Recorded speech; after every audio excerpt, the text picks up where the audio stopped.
Hello. Today we are discussing The Real Housewives of Orange County, Season 18, Episode 8. So let's jump right in. The episode opens up immediately with Heather, Emily, and Tamara meeting up for drinks to catch up. They didn't do a recap or anything. They just kind of jumped right into the girls having drinks, and they did like some flashbacks of like the trips and stuff. And basically, Emily says Shannon was on the verge of a mental breakdown on the entire trip in La Quinta. So she's just throwing Shannon under the bus. I mean, it was on camera, I guess. So Tamara talks a little bit about her meeting with Shannon and how it went. She, I think, said it went pretty well. Tamara then says that she's having a traders party and she's going to invite Shannon, but not Alexis, because they can't be around each other right now. So it seems like Tamara might be flip-flopping a little bit between Alexis and Shannon now that she had that good conversation with Shannon. So we'll see how that plays out. Shannon bought a new car since hers was totaled in her accident. She has to have a breathalyzer installed in her car, so she learns how to use it. She also talks about how the DUI has affected the sale of her business. The sales of her business. She talks about like how I don't really remember what her business is, but it's some sort of like healthy drops or something. And she said she didn't feel comfortable promoting the business after her DUI because it's like healthy lifestyle, and she said it didn't correlate with what she was trying to sell. So sales have definitely not been great for her in her business. Jen and Katie get together to do some yoga, and Katie says that she texts Heather to talk about the whole paparazzi situation without any response back from Heather. So I think Katie's trying to make amends. I don't know if she realizes like the gravity of the Heather situation of like that Heather could be very mean and she's scared, or she's just trying to make it like right or whatever, but she reaches out to Heather and Heather does not respond. All of the ladies arrive to Tamara's trader party. They're all looking great in their little Scottish outfits. Tamara was just on the Traders show and one of the other girls to have the experience with the game.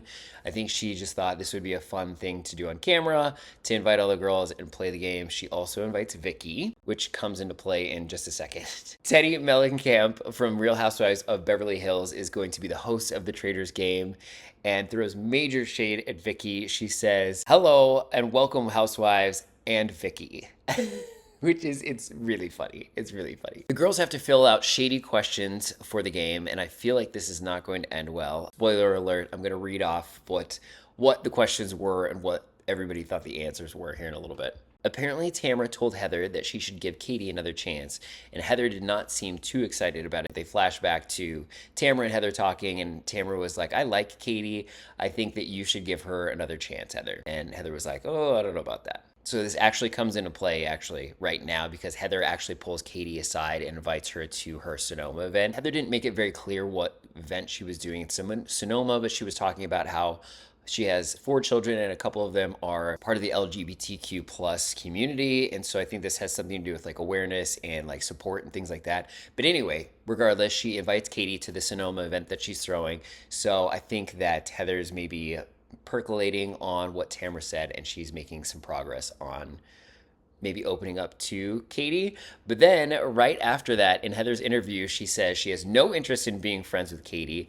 She doesn't want to make her feel left out, saying one thing and doing another. Emily apologizes to Jen about yelling at her at Gina's dinner party. Jen responds by saying she feels like Emily thinks she's beneath her. So Emily thinks that Jen is beneath her. And then Emily goes on to explain a little bit about her past and that she had nobody taking care of her, and that's what triggers her when she sees Jen being taken care of, or like her past life, and then not being able to figure it out.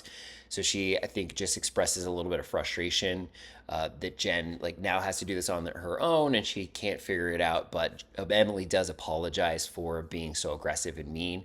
Again, what Gina was saying that she was being, what Gina's saying is like percolating with Emily, and she's like, maybe I need to tone it down a little bit. Vicky, Tamara, and Shannon chat about where their friendship is at. Shannon talks about how hard it is to have Alexis around in his group right now, which I totally sympathize. I don't think I could do it. I mean, maybe if I was getting that big check like they are, I could do it. Tamara says John and Alexis want Shannon to clear John's name. So Shannon's talking a little bit about the lawsuits or the money, the $75,000 that John wants.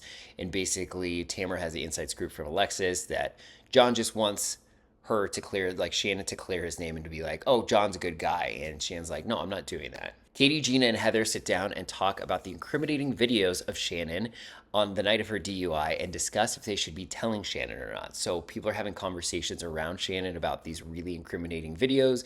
If you remember, John and Alexis have ring doorbell footage of Shannon almost running over, I think, John's daughter the night of her DUI. And so, yeah, they're talking about it like, okay, we know about these videos. Should we be bringing it up to Shannon? Like, we're around her. We know it's on camera. Like, what should we do? But they don't. Okay, so the questions come into play right now, and they think that Shannon is the most defensive. They think Tamara is the first one to throw someone under the bus. They think Tamara is the biggest traitor. So then they continue to play the traitor game, and somehow Tamara ends up in the pool, looks like a drowned rat and just soaking wet, and it's actually really funny.